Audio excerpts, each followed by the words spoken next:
followed his work. And they were anticipating, because of this wonderful thing he had done with general relativity, this recasting the laws of gravity out of his head, there was the thought he could do it again, and people want to be in on that. Despite all that he had achieved, Einstein wasn't satisfied. He immediately set his sights on an even grander goal, the unification of his new picture of gravity with the only other force known at the time, electromagnetism. Now, electromagnetism is a force that had itself been unified only a few decades earlier. In the mid-1800s, electricity and magnetism were sparking scientists' interest. These two forces seemed to share a curious relationship that inventors like Samuel Morse were taking advantage of in newfangled devices such as the telegraph. An electrical pulse sent through a telegraph wire to a magnet thousands of miles away produced the familiar dots and dashes of Morse code that allowed messages to be transmitted across the continent in a fraction of a second. Although the telegraph was a sensation, the fundamental science driving it remained something of a mystery.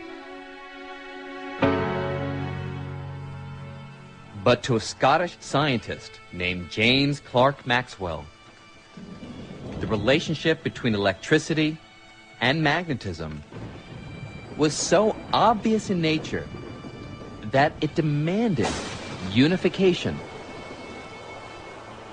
If you've ever been on top of a mountain during a thunderstorm, you'll get the idea of how electricity and magnetism are closely related. When a stream of electrically charged particles flows, like in a bolt of lightning, it creates a magnetic field, and you can see evidence of this on a compass.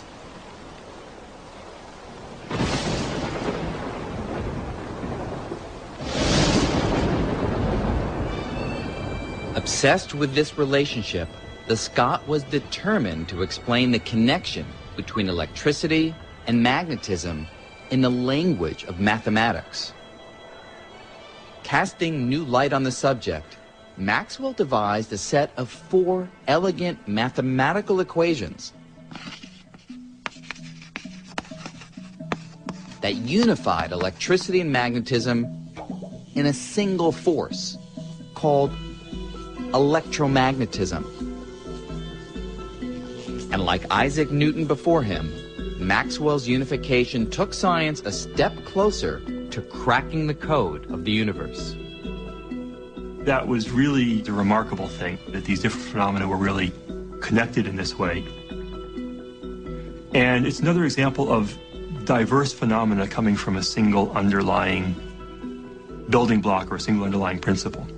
Imagine that everything that you can think of which has to do with electricity and magnetism can all be written in 4 very simple equations. Isn't that incredible? Isn't that amazing? I call that elegant. Einstein thought that this was one of the triumphant moments of all of physics and admired Maxwell hugely for what he had done. About 50 years after Maxwell unified electricity and magnetism, Einstein was confident that if he could unify his new theory of gravity with Maxwell's electromagnetism, he'd be able to formulate a master equation that could describe everything, the entire universe. Einstein clearly believes that the universe has an overall grand and beautiful pattern to the way that it works. And so to answer the question, why was he looking for the unification? I think the answer is simply that Einstein is one of those physicists who really wants to know the mind of God, which means the entire picture. Today, this is the goal of string theory: to unify our understanding of everything, from the birth of the universe to the majestic swirl of galaxies, in just one set of principles, one master equation. Newton had unified the heavens and the earth in the theory of gravity. Maxwell had unified electricity and magnetism.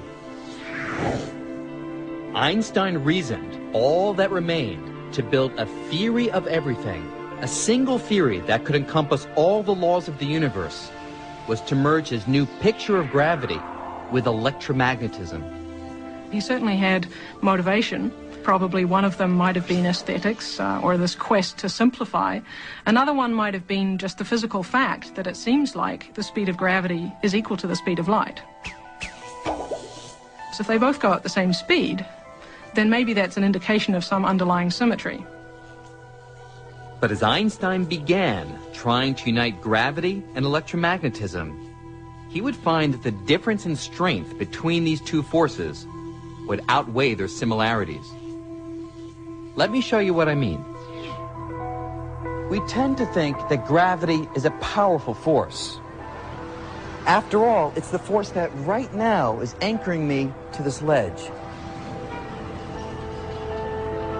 But compared to electromagnetism, it's actually terribly feeble. In fact, there's a simple little test to show this. Imagine that I was to leap from this rather tall building. Actually, let's not just imagine it. Let's do it. You'll see what I mean.